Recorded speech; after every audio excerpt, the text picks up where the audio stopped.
I met Dr. Jubilee through a staff member at Twin Lakes State Park.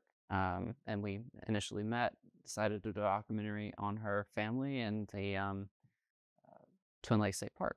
So I was photographing MLK days, you know, how Longwood does the Day of Giving or whatever.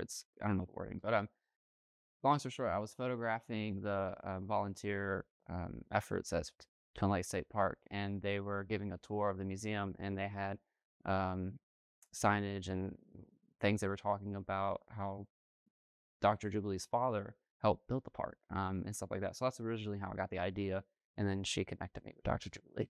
Incredibly informative.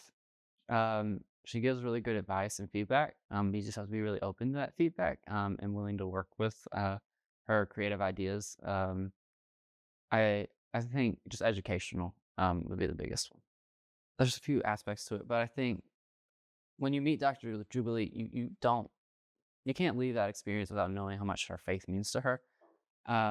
So I definitely think I took an aspect of that away from that is just how much faith means to her and how much it impacts everything she does and everyone she speaks to. But also, you know, she is a doctor as well. She speaks on topics all over the state, and just that wealth of knowledge she brings to every project she does. So it was like having this encyclopedia of just history and experience and connections and one project. So it was really nice.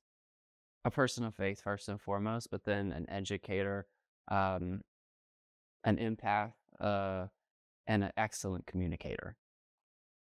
When I met her family, she entrusted Kendall and I with telling her family's story, a generational story.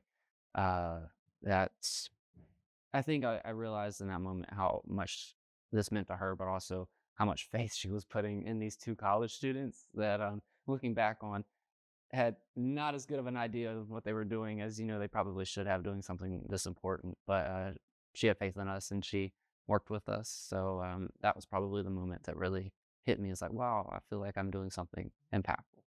Dr. Elijah Jubilee is everything and more.